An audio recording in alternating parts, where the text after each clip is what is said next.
Hello and welcome to the editing breakdown. This is the process. I'm about to show you the process of how I'm creating the mixed media animation in the film. So what we have here are frames of the video printed on a piece of paper. And these little squares here, these are this is a different separate shot that I want to use to put over the character's face here in this moment, just add that little extra to the piece. I don't really need to go into why I'm doing it in this particular thing, but essentially what I've done here is I've cut this is a separate shot. I've printed this separately. I've cut these little squares out, and no, let's start again. Okay, so these shots here, this is mixed media collage animation. You have these little squares here. These are, don't know if you could be able to see these. This is a separate shot that I've got that I printed out separately. I cut out just to save some time for this here. Essentially what I'm doing is cutting them out and sticking them over in the places where I want them to create the animation. Each one, they're all frames from videos, so when I then scan it in and put it into Premiere Pro, they should play in sequence and both of them will move in video and play the actual video. It's a bit hard to kind of see when you're just looking at this, that is the case. So I've cut these out, but before I stick them on, I just want to really enhance the effect of it being a paper cutout that is over the top. Yeah, it does look like paper cutouts when you scan them in, but just because the knife, when you push down and you cut, it kind of pushes the edges of the paper downwards, and when you scan that in, it kind of just makes it all look quite flat. So what I like to do is just come in and with the edge of the knife, flat edge, just scratch up the edges of these pieces of paper, and this just gives it that extra little bit of, not necessarily 3D, but the paper cutout look. Just scrap the edges up a little bit. Where did I get this square from? And it just kind of adds that little bit more to the video, to the final product. You can really tell they're paper cutouts. You don't need to do a lot. I like doing it quite irregular looking, and try not to overdo it, obviously, but you can in some cases kind of scratch in a little bit. I scan in at quite not too high definition, but you see here it's now I've done them both down these sides. I just want to add a little bit more maybe in this corner, just to create it. Just really adds the effect. It brings the effect into its real own space. It gives it the proper look. I'm gonna start sticking them in as I go. What's different here, I'm doing multiple of these mixed media shots, and in this these ones are just collage, sticking bits of paper on. In the other shots you'll see in the breakdown where I'm painting, they can be a little bit easier. It's a little bit more time inducive to paint the over the shots. What I find with the painting shots I've already finished at this point is that you can loop them. So you don't need to do all the frames, but because these are two videos that are being stuck over each other, I can't really loop any parts. So I am having to go through and do every frame of the sequence that I want to have this effect. You just need to go through and do every single one. So it's a little bit more time inducive, these ones, I find, and a little bit more the grind is a bit harder to really get these ones finished. But you see, as I go through, I didn't scratch this one up. That's no worries, because I can scratch it up while it's stuck in. It's just about making it look like it is a separate piece of paper, because you can kind of lose a bit of the dimension when you've scanned it in. Just get those edges scratched up. This is quite a good one. So it's got a bit of paper hanging over the edge. You need to just take them out, scratch them up, and stick them back on.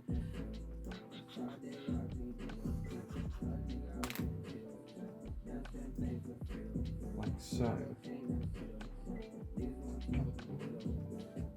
Now, one of the issues I definitely struggled with doing this was that the printer really doesn't make it easy to see how they're printing. You'd think printer would print whatever direction, but this one actually prints up in columns like that, which is okay, but just getting the things lined up is quite hard. It's just really about the aesthetic of these shots. I use the scanner over here. It's not high quality or anything, but I think the look that it brings to the shot is quite unique looking and quite a nice.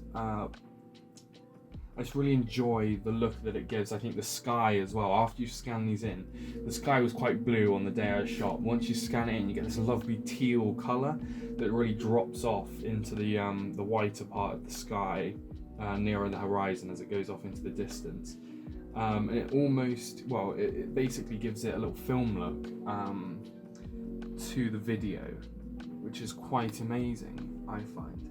And then I print out, and the animation itself is done. I shoot at 24 frames a second, and then I do this animation at 12 frames a second. So it is a bit choppy, but that is just to save time for me, because I would never go through and do 24 of these frames every second. Some of the shots that I'm doing are 20 seconds long, and it's just you don't want to be doing thousands of frames at a time. It's not really that. It's a bit of a waste of time at the end of the day when you can run it on 12, especially with the painting. Just run it on 12 and it gets the job done, really. Just adding these scratches and being careful not to scratch the outside, because you really want these frames here to really remain as best they can to match the video that they cut to. This shot, it won't really matter, but I splice the scans in with the original videos if I want cut to some of the mixed media stuff, and obviously then you can definitely see that there is quite a severe drop in quality. I do also want to be careful I'm not sticking these squares upside down. I did that a second ago, and then obviously you've got to peel them off and start again. If I show you here, we've got this wonderful cutout effect, and then they'll play through videos like this, if you imagine, and you see how it just works. It just looks really nice. So this is the first shot I did using the mixed media. This is the first one I started doing, and it's an all painting one, which did actually kind of make it take a lot longer. The painting shots took massively longer. There's 2 of them, and they took way longer than the mixed media ones. There's one mixed media one that does include a little bit of painting, but that just obviously extended the length anyway. So as you can see, I'm kind of going through these square by square, and for this shot, it was the first one I did, so I hadn't kind of got this process down yet, so it was still quite slow for me, and I definitely should have done things to make this go a lot quicker. One of them I've already mentioned, but that was the fact that because it's painted all like this, you could just loop it after a while. So I did get quite a few pages in, and then just realised that, damn, I should just loop this. It'll make everything much easier. So that is what I did.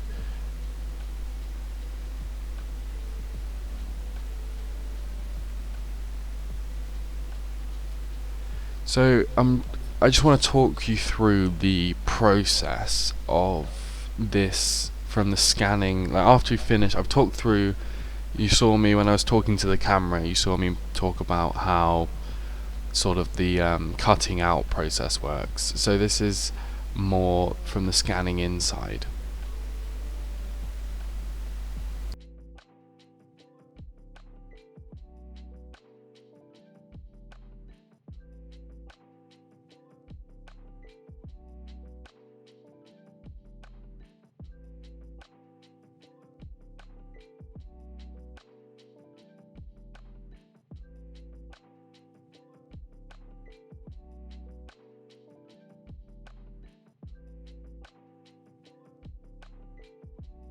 So after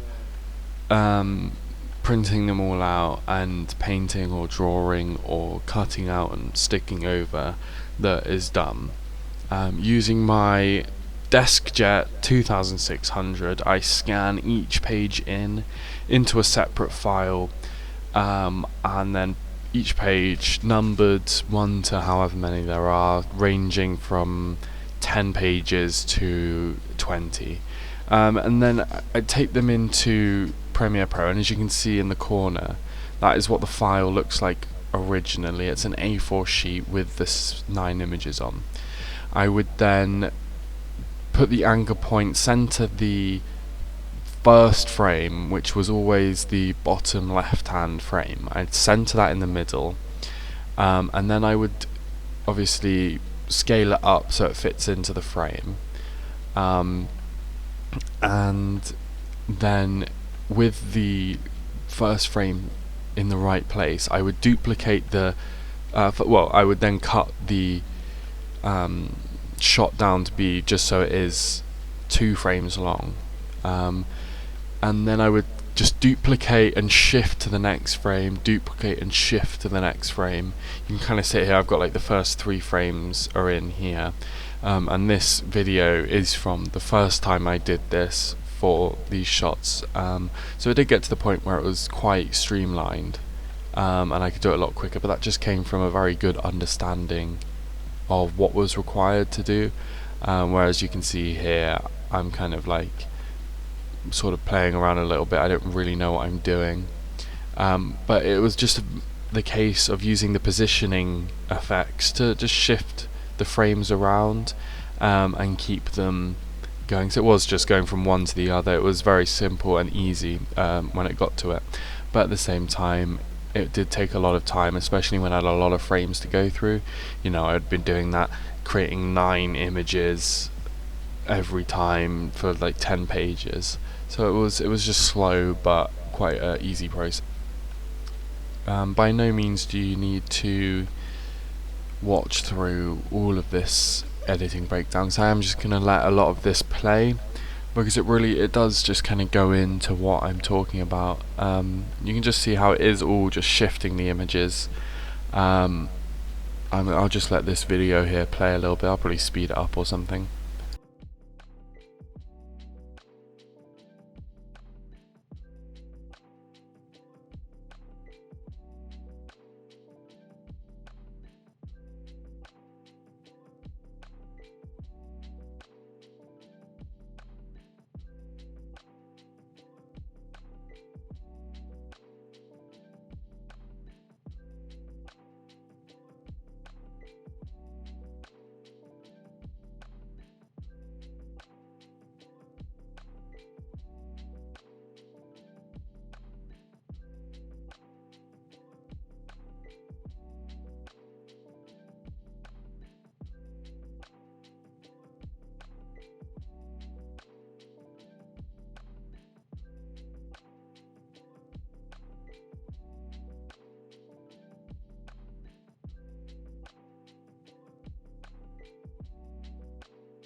So these clips, after I had so the opening to the edit was I took all the raw footage and I edited it into what the sequence that I wanted, to get all the shots in the right timings, and just to get like this first draft, which is also on my site, out and ready, because I thought like once I had that I could then work from there, which I did. The next step was getting all of the mixed media stuff done, but then I come back into Premiere Pro after getting all of everything in, and I start playing around with colours for the shots that weren't the collage effect shots, weren't the mixed media, but they needed like the trippy effects on them as well. And earlier in the project, you can find all of this on the problem solving part of my site, but I kind of tested some different trippy colour effects that were quite simple to do in Premiere Pro, and this is one of them. Apart from I'll walk you through them a bit later on. This what's playing here. So what's these shots? This is just me experimenting a little bit. This shot, I really didn't know what I wanted to put, like what wanted to have it. So I'm just playing around with these effects. This is quite a good example of what kind of this shot, because I didn't know what I wanted. I wasn't doing what I had practiced in the problem solving part on the test shots that I did. I wasn't doing that really. I was kind of mixing the 2 or 3 different ones together. But as you can see, using this color balance, you can just separate the color layers a little bit. Don't worry about that. And to create these trippy effects. But what I kind of came to for this shot here is when I tested this specific shot. It's in the problem solving section as well. But the way I tested it there was with a background layer and then the person being a foreground layer, so you could paint over and then just stick a new person on the top. But I didn't do this for the actual film purely because I forgot to. But then obviously you can do it digitally like I've done here, but that will then include, you've got to kind of match the colours a little bit. So this is what I'm just doing here. I'm trying to figure out how I can sort of make this the digital person blend into what the paper cut out as it is really. So what you can see, I really didn't know how I was going to do this, so I am kind of just playing around trying to figure it out, and a lot of the stuff I tried here, it just didn't work. I don't think this video has me actually getting the right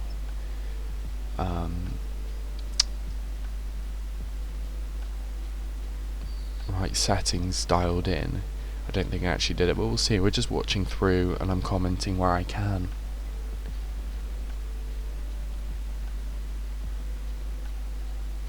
I'm trying different blending options, but the problem there is I've got layers below this, so really any blending option is going to look really weird.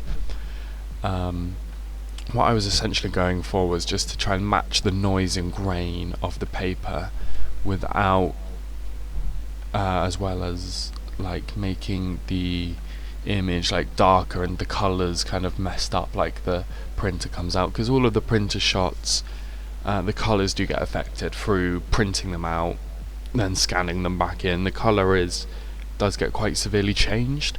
That will come in later as well. You see where I try and color grade to match the printings and all of that.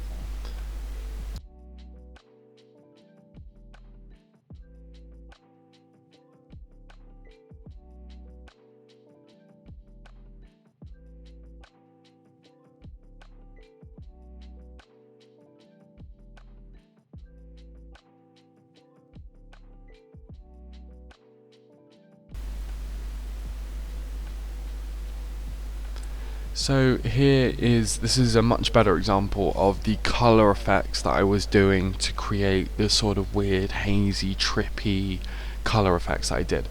So the first step is to create 3 layers, because each one you're going to use the color balance tool and you're going to single out the 3 primary colors on each layer. So one layer will be red, one layer will be green, one layer will be blue. Because these are then using the color linear dodge blending options, you're able to just make it look, if you put that on, it goes back to its original color, because that image is just really made out of red, green and blue. That's how film works. But then changing the scale settings, you can kind of add these effects here, as you can see, and that just gives it this like nice rainbowy hazy color. And then including some blur, you put some blur over it, you put some, I think that's what I'm doing here. No, what I'm doing here is adding lens distortion, and this is again, I just come across the lens distortion effect, so I didn't trial it in the problem solving, but what this essentially does is it mimics different kinds of lenses and stuff, I assume, because you see I'm changing the curvature, and that then bends the image and twists it to achieve a pretty similar effect. But what I do try it here, but I don't like it. It doesn't really work. It's too harsh. It's too like digital for me in this particular instance. But I do use this. This is me discovering the lens distortion effect, which I use in the final shot to create some interesting stuff, which I won't spoil here. But this is, see, I'm just kind of trying to play around with it to make it work, but it isn't working, so I do end up just going back to the scale, 3-layer different scales effect.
So what I'm doing just here is I'm changing obviously those 3 shots are all duplicates of each other, so they play at the same time, so you can't really see anything when they're all on top of each other. But as you can see, once I've moved them along on the timeline, the same effect shows up, but instead of it being like a hazy aura, it then becomes like a liquid trail, I want to say, like a light trail, because it's only showing when the layers move in different times. So like the branch will move, revealing the layer behind it, sort of thing. It's a bit hard to explain, but in that respect it's like this. I've also trialed this one, and it's a slightly different effect. But for this bush shot, I did just in the end stick with the scale light effect, where I just stretch the scale out instead of having the weird timeline stuff. And this grass shot I just don't do anything with, so I'm going to cut that out pretty much. This shot here is a much better example of the liquid trail effect being a better option. You see how the background is so far away, it's so still, that the tree in the foreground, the branch in the foreground, it's blowing in the wind and it's moving about. That then adds that the colour is just focused around this one object. Like as the background, you can't see the background move, the camera's not picking up on the details that are moving in the background, but the colour trail just works a lot better. And whether or not I included this in the final film, this shot, the colour trail effect really shows up in the shot with the 3 people on the hill. You see how it's just the branch that's getting these trippy effects around it. When the 3 characters are on the hill, it's a locked off shot and they're the only things that are moving, so the colour is just focused around them, and it's such a simple way. You know, I didn't have to do any masking, I didn't have to do any, you know, rotoscoping for any of it. It was just duplicating the layers a couple times and fucking with the colour settings, and it's just such a cool little effect that's so simple but works so wonderfully well. And it it's a really nice demonstration of how powerful such simple like digital film is, but it's so powerful yet so simple.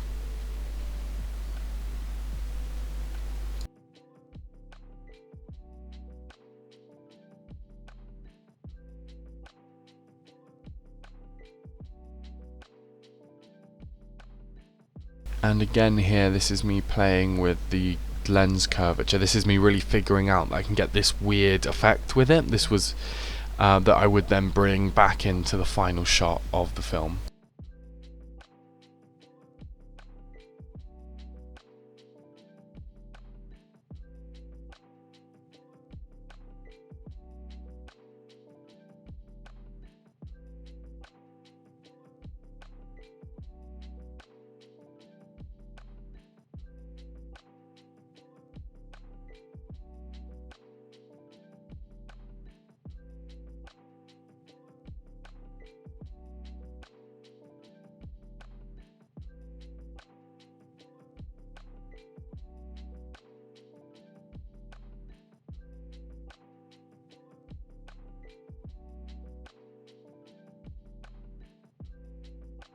This here was basically when I'd started with the printing out. I was numbering I was putting numbers onto the frames because for this first one I wasn't sure what direction the printer would print, if you know what I mean, like which image would be where.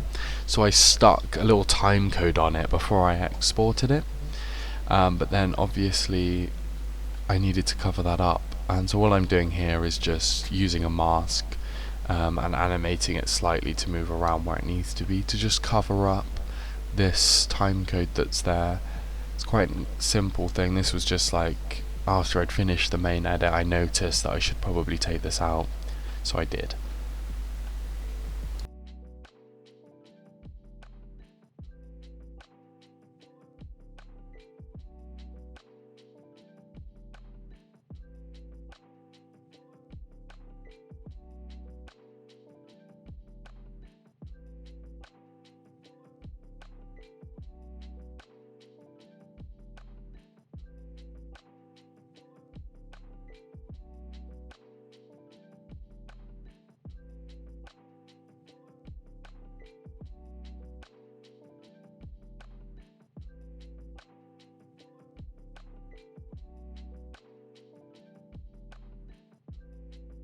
And then so here I'm adding noise and grain to all the B-roll, all of the other shots that aren't mixed media prints, because the mixed media prints, not only are they the focus of the shots of the film, but that obviously they're quite low, I don't want to say low quality, but they're very grainy because it's, you know, it's like scanned in, printed out pieces of paper.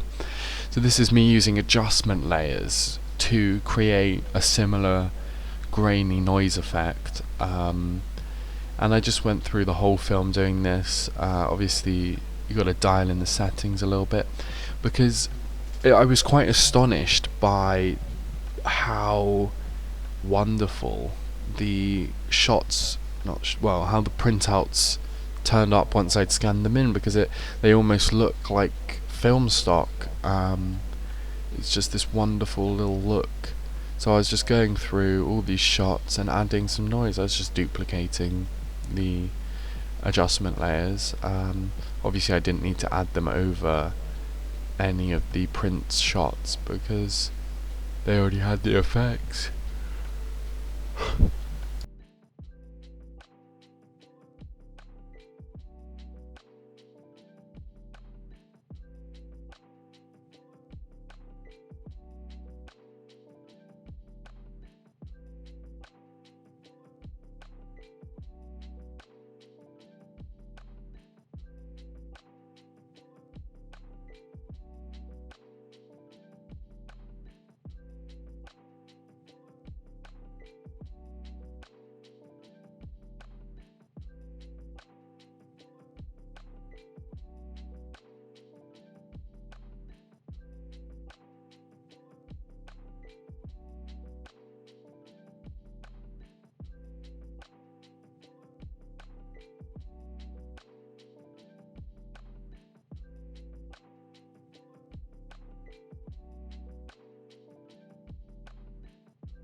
So here, this is a wonderful thing that Premiere Pro has in it, is the ability to just tell the computer to copy the color of these shots.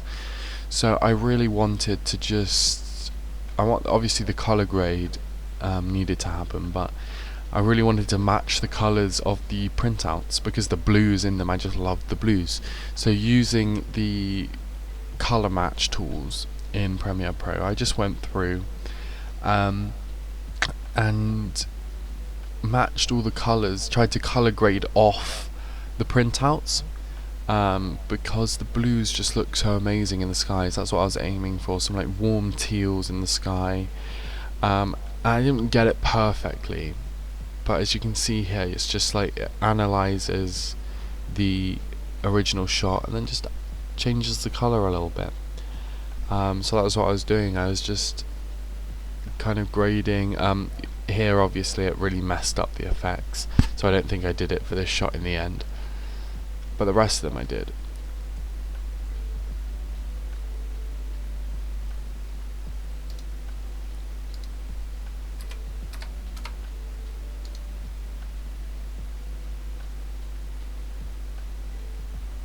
I was just trying to play around with the colours here, but it just didn't work. I was just trying to see if it would. It wasn't worth all the hassle it would have been to match it up. But all the other shots worked fine. I could colour match them pretty easily, just using, I believe I used the adjustment layers in the end as well to colour match, just because then that wouldn't affect the colour effects on the thing.